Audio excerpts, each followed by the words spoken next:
5 years since Feed the Hunger Foundation was founded, we've been able to do our work in 6 countries across the world. Cuando mi marido se fue a la guerra y ahora yo saqué uno de $400. Esta parcelita mía le vamos a sembrar cacao, le vamos a sembrar plátano para la sombra también. Ellos me aprecian mucho y ellos siempre se alegran, dice, de que yo de la nada he podido luchar y sacarlos adelante. Y ahí seguimos luchando por superar, siempre con el apoyo, dándolos entre todos, la familia, trabajamos unidos. To do work locally and to do work globally, there is such a bringing together of the hearts, the minds, the souls of people that it almost doesn't matter where in the world it occurs. So many of the wonderful things that we've learned internationally, the strength of communities, the ability of individuals to be resilient, are really many of the strengths that we have here at home in Hawaii. Here in Hawaii, we started our work 4 years ago and have been able to make many loans. We've made loans to small farmers, small catering companies, even to some nonprofits who are focused on sustaining the cultural Hawaiian practices. Through the support of the Feed the Hunger Foundation, we were able to start working on our diversified agriculture plan. Wetland taro is about a 9 to 12 month crop. We try to plant it so we have regular harvest, but if something happens within that time, we feel that loss significantly. So what we've decided to do is, because we have so much of this dryland area, is hopefully remediate the soils and be able to grow food on it. And one of the things we're starting with are these peppers. The loan was important to us, even though there is a risk and there's certainly some expense with that money, but it did allow us the freedom to pursue these kinds of diversified projects, go beyond what the grants are limiting us to. And I think that's really important in terms of the kinds of sustainability that a lot of our funders and supporters want to see. This organization has a really grand plan of restoring the richness and vibrancy of an agricultural aspect to their culture. They're going to be creating jobs for local people. They're going to be growing healthy food. They're going to be restoring a sense of pride in this place that once was one of the great breadbaskets for this area.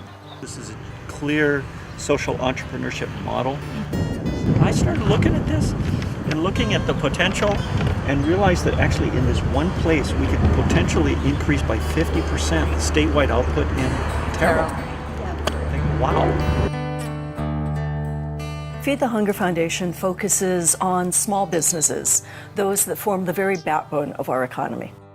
Feed the Hunger Foundation really believes in focusing on the individual needs of our borrowers. So we've been able to make loans as little as $2,000 and as high as $50,000 to nonprofit organizations. In the coming year, we will be able to expand our loans into the $100,000 range and above, really working with our partners, our borrowers, our clients in the field to ensure that they are successful and that they are able to get what they need. What we're hoping to do is increase the productivity of the island and hoping to increase the productivity of the adaptations farming system with that. I think that if we're going to have a sustainable community, having people with small farms and a wide range of crops is basic to that. What I would be looking at is look at these as incubating people into the loan system. So they're learning how to use loans, getting a track record and paying it back. And if they're successful with $5,000, we're hoping the program will expand to get them like $10,000 on the next loan, and the money will be used to loan to other growers. If they can do the $10,000 loan, then they're starting to be at the bottom rungs of your regular business model, but they've already proven to be successful. Quite a few people are running their farms based off of credit cards, so they're paying 14 to 25%. And at the same time, the larger organization, the banks are getting their money right now at near 0%. And that discrepancy is what I hope this pilot program can help break down. So I think developing a sense of community is important. In the 4 years that we've done work here in Hawaii, we've now found ourselves in the position of having just about $1.4 million in our portfolio to lend out in the state of Hawaii, which for us is very exciting because we can see the impact that we're making on small businesses and also in the infrastructure with which these businesses need to connect. We also understand that in working with new businesses, small businesses, that a loan is not the only tool for success. So we spend a bulk of our time forging partnerships to make sure that each business has what they need in order to be successful. Sometimes that means partnering with other organizations that will help with business plan writing, with financial projections, with help in marketing, help in distribution. Because we know that for these small businesses to be successful, it takes more than just capital. 3 years ago, I've been working with the Thai trafficking population. They have 12 farmers on the 5-acre land, so total is 60 acres. For the farmers, they need all the help that they could. The first loan that they receive is just a start for them. Feed the Hunger that came aboard and lend each individual the funding to start up their farm. So they get to buy pipe, they went to buy seed, fertilizer, and starting their crops. So it has been 1 year now. Because of that funding, they can make money and put back the money into the field. They are self-sufficient now. Not one of them is under public assistance. The children are going to school, they support the children. So the success of this project that I see is family reunion. The family that was separate for 7 years, and they came. So at least they are together. The exciting part of this work for me personally is the fact that we get to build relationships. We feel that in order to be successful, it really is relationship based.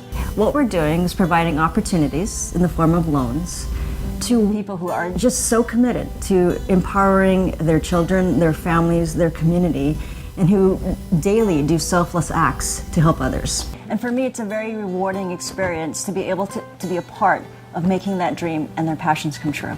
I think I've been the most inspired by seeing strong individuals, and recognizing Feed the Hunger Foundation plays just a small part in helping to create that difference and to make that change. And in doing that, having it reach those most in need, those who have less resources, so that they can be a vibrant part of our communities and to enable these communities to grow.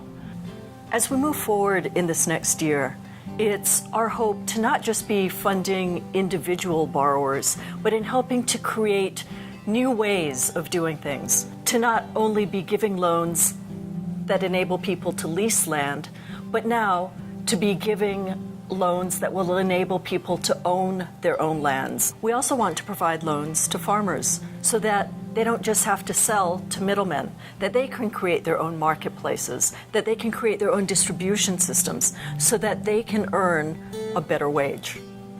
By investing in Feed the Hunger Foundation, you're not only investing in your community, but the community of your children and your grandchildren.